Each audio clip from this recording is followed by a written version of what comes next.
আতা গাছে তোতা পাখি, ডালিম গাছের মৌ। ভাবছেন আমি ছড়া কেন বলছি?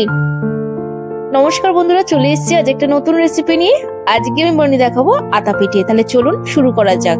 প্রথমে আমি নারকেলের ছাইটা বানিয়ে নেবো, তাই কড়াই বসিয়ে দিয়ে দিয়েছি, গ্যাসটাকে অন করে দিয়েছি। দিয়ে দিচ্ছি নারকেল কুড়োনো, এক বাটি খেজুরের গুড় দিয়ে দিলাম, খুন্তি দিয়ে নেড়ে চেড়ে দিচ্ছি।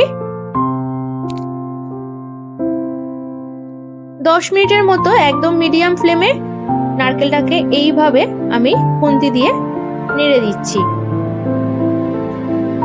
কিছুক্ষণ নাড়ার পর নারকেলটা কালার এরকম হয়ে এসছে, আর এটা কিন্তু পুরোপুরি ছাইয়ের জন্য রেডি। গ্যাসটাকে এবার আমি অফ করে দেবো, আর এটাকে এবার আমি নামিয়ে দেব।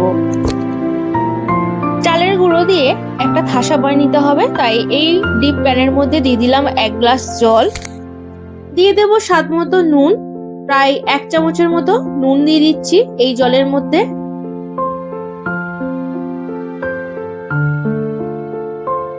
জলটা ফুটে উঠেছে, আর এই জলের মধ্যে দিয়ে দেব চালের গুঁড়ো। আর এই চালের গুঁড়ো আমি কিন্তু দোকান থেকে কিনে নিয়ে এসেছি। গ্যাসের ফ্লেমটাকে একদম লো করে দিয়ে ভালো করে খুন্তি দিয়ে এইভাবে নেড়ে দিচ্ছি। আর এর মধ্যে কিন্তু একটা ডো বানিয়ে নিতে হবে। কিছুক্ষণ নাড়ার পর চালের গুঁড়োটা এরকম অবস্থায় এসছে, আর এটাকে এবার একটা প্লেটে আমি নামিয়ে দেব। একটা প্লেটে নামিয়ে নিচ্ছি। থালার মধ্যে নামিয়ে দেওয়ার পর হাত দিয়ে ভালো করে মাখিয়ে নিতে হবে। আর দেখুন থাসাটা কিন্তু আমার অনেকটাই লুজ। আর এর মধ্যে দিয়ে দেব চালের গুঁড়ো।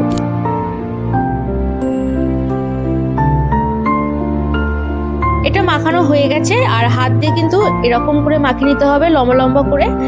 আর এটা মাখানো হয়ে যাওয়ার পর এরকম ছোট ছোট করে আমি গোল করে নিচ্ছি। আর এইভাবে কিন্তু আমাকে অনেকগুলো গোল করে নিতে হবে। একদম সেটা আপনারা আপনাদের পছন্দের মতো মাপ করে নেবেন, ছোট বা বড় বা মাঝারি।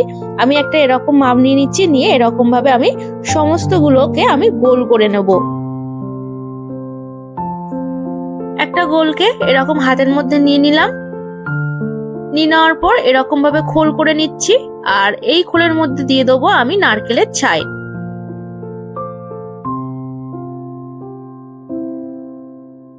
দিয়ে খুব হালকা করে হাত দিয়ে এরকম ভাবে মুড়ে দিয়ে আবার কিন্তু গোল করে নিতে হবে।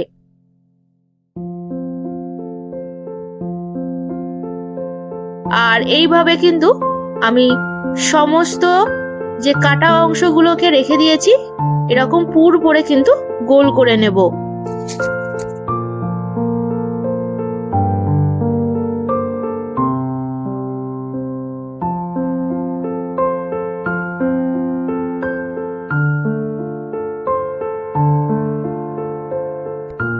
সমস্ত লেচিগুলোকে এরকম করে গোল করে নিয়েছি।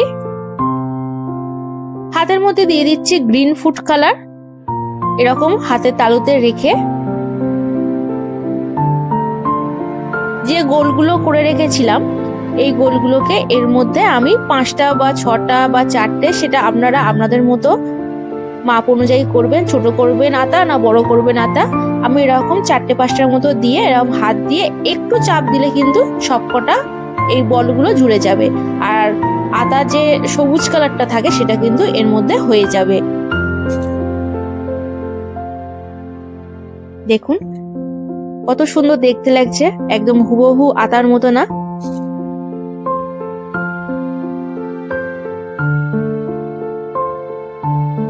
এইভাবে আমি সমস্ত বলগুলোকে জুড়ে আতা বানিয়ে নেব। সমস্ত ছোট ছোট বলগুলোকে আতা বানিয়ে নিয়েছি। আর আতার গায়ে কিন্তু একটা বোটা থাকে, আর সেই জন্য আমি লবঙ্গ দিয়ে একটা বোটা বানিয়ে নিচ্ছি।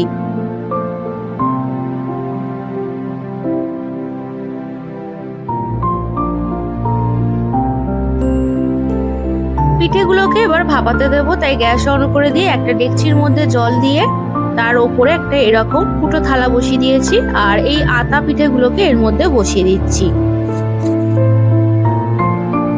ঢাকনা দিয়ে আমি 10 মিনিটের মতো আমি ভাপাতে বসিয়ে দিচ্ছি। 10 মিনিট হয়ে গেছে, ঢাকনাটা খুলে দেখছি এগুলো কিন্তু ভালোই সেদ্ধ হয়ে গেছে। এগুলোকে এবার আমি নামিয়ে রাখবো। তৈরি হয়ে গেছে আতা পিঠে। ভিডিওটি ভালো লাগলে অবশ্যই আমার চ্যানেলটিকে সাবস্ক্রাইব করবেন।